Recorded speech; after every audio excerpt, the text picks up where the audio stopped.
these are the things that keep us worked up. And so that's why we just talk about trivial events. We're none of us are professionals, so we don't talk about non-trivial things, but it's the trivial things, just little things that someone says or a little thing a child does that gets us upset. And we work on recognizing that throughout the day so that we can work on our goal, which is peace. And these tools work on the big things too. Yep, they sure do. Yeah. Very powerful. So now, what we do in recovery, once the person finishes their example, they're quiet, and the example becomes the groups, and we actually act as if Erin isn't here, and talk about it amongst ourselves, about what Erin did, what she could do, what tools she could use in the future when this happens again, because it will. And I take notes. And Erin can take notes, and she can accept or reject anything that we said. So we'll go around and just give a spot or a tool. We call them spots because Dr. Locke talks about spotlighting our temper. And these little tools we use, or these little sentences that Dr. Lowe has given us, are what we use as our tools or our spots. I'm going to just start by saying that Erin is treating her mental health as a business. Go ahead. Joe, do you have one? Oh, yeah. I like how she was self-led, not symptom-led. That she, and for purposes here, I'm just going to explain what that is that she was on to herself about what was going on in her inner environment, within her own thoughts and skin, and chose to use her recovery skills to promote peace in the home. Yeah. Her symptoms didn't have her determine how she was going to act. Her tools did. Right. Thank you. And let me just explain too. When I said she's treating her mental health as a business, Dr. Lowe says we treat it. It's like opening a new business where you put 16-hour days in. You don't just open your business and then go home and just think, oh, I hope it works. That's a loose wish. He talks about treating it as a business with fierce determination. We work at it constantly. She's treating mental health as a business. That's all right. I like that. I thought of feelings are not facts. How she felt so strongly that he had hit the shoes, and I think that's the blinding part of temper is that. Yes. I mean, that feeling is potent. Yes. And you do everything to justify that feeling. Like, I'm going to look for these shoes, and right. And it's very powerful. And I'm going to, along with that, say temper blocks logic. It really does. You saw how she went down this pathway of, he does this all the time, I can't believe this is happening again, I'm a bad mom. It took her into this whole world of symptoms instead of just recognizing how trivial this is and just allowing, the natural thing to happen that goes with a trivial event. So temper blocks logic. It keeps us unable to think logically. Dr. Lowe says that if we can spot the danger and spot the judgment and drop both of them, we can gain peace. And in this situation, Erin was able to drop the danger that there's no right and wrong about what shoes he wears. That there's no danger if he wore his boots. And when we especially because it was snowing. Well, it's funny now, right? You're out of it. She realized she was tired too, so she can drop the judgment on herself because she knew she was predisposed because she was tired. And so she dropped the danger about what he wore and saw the trivial matter in that. And then she dropped the judgment on him as far as whether he hit him, whether he was right or wrong of what he wanted to wear, and dropped the judgment on herself that she's not a bad mother, that just because she had this experience with her child and he chose something different and he has the will and right to choose something different, that it doesn't make her a bad mother. And so she was on to herself in many levels, and so which brings self-respect. Yes, thank you. Yeah. One of the spots I really like is to excuse, don't accuse.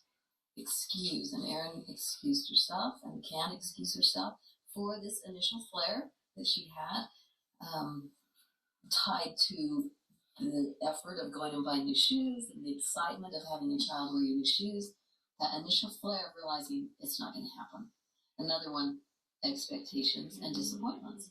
Her expectation was that he would be wearing his new shoes to school that day. Disappointment in the snow, disappointment in that he doesn't want to. So, and we have to recognize that. Her expectation that he was so grateful. Yes. Yes. And she was a good mother. Yes. We build so many expectations into a pair of shoes. You realize it until the incident, right? You don't realize, you don't realize you built those until expectations. you're like, that hurt because, not because he did this to me, but because my expectations have been shattered. Right. Any other? Along with this, people, this is at not too nice. And I think it's huge because as we think, used to me, you're Another was, there's no penalities of there is no which shoes he wears. There's no right or wrong in how Erin feels and how he feels. And once we say he's wrong, that builds up temper. Yeah. Or I'm wrong as a mom. I'm fearful temper. That brings the temper up. No, you can't talk. If anybody wants to learn, I know there's a lot of people who want to learn to stop judging. All their lives they try to work on not judging. And I was one of those. And until recovery, I didn't know how to temper up. No, you can't talk. If anybody wants to learn I know there's a lot of people who want to learn to stop judging. All their lives they try to work on not judging. And I was one of those. And until recovery, I didn't know how. I didn't know what it looked like. And recovery really helps us spot where we are judging and the elements of judging, and that it brought us a lot of peace. Yeah. And so if we want peace, we would be very determined to drop judgment on ourselves and others. Very good. Very good. Can we be finished? Yeah. There's something I really want to share. We will close this example officially. So when I shared this example with the mamas group, like it was you or Lorna that had said something about Napoleon Dynamite. Like humor really is our best friend. I'm like, I have Napoleon Dynamite where there's names, no boats. Yeah, like the kid that wears All summer long, and like duct tape them, and just how funny it is not to take it so serious. And that's another spot. Humor is our best friend, and he asks us to see the humor in every situation. And if we can get to after the initial flare, see the humor of trying to force a child to wear his new shoes when it's snowing outside, then we can laugh at ourselves for our initial flare. We can kind of laugh, that's so funny. That's when you tell you've gotten past it, right? When you can laugh. When you can laugh at it. When you're still like uptight, you're like, okay, I'm still but it's working on good this. to just wait even and laugh the next day. Once you see the humor. Right. That's the first step. And you can kind of gauge, that's how I gauge myself. I'm like, I'm still working on this because obviously I can't laugh about it. You still take offense to it. Right. And we don't even need to laugh at the situation, because there's some situations that aren't to be laughed at. But we can smile or laugh at ourselves for our temper. Like it that becomes a carry on. compliment. Right. Well, what a practical boy. He wants to wear his snow boots. Yes. Well trained by a mother who has been Right. But I love how she knew she was predisposed by just being tired. Yeah. Yeah. Constantly. And that's what recovery does for us, is we know ourselves. If it's What's that mean? No doubt, fish in fly self.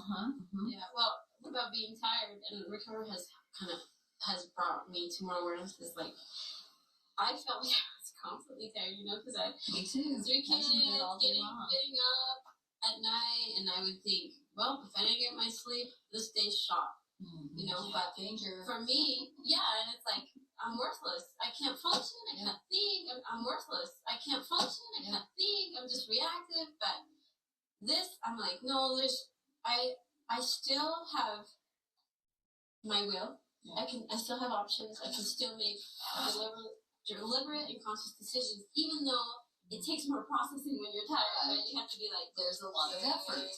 The will to effort when it you're is tired. effort. with little kids and you're out during the night and stuff, that will to effort to just use your thoughts the way that Dr. And that it's Love okay trained us. to take a nap. Yes. Endorse for the nap. And just say, Mom, well, It's still needed as a grandma. Without kids in my house, I don't look forward to that nap. But it used to be 4 naps, and that was what my supreme goal. Supreme goal is peace. My supreme goal was nap time. I know. And when we're just out of the door to school, nap time. Yeah. Lunchtime, nap. Another nap right before. And those goals were my goal. Nap time. And I want, and from when you brought up those comments, like it made me think of that time we were with Alicia when she came that day and we were reading about nervous fatigue and she was just like, what? And that has changed her life. Like she's been able to spot it. Yeah.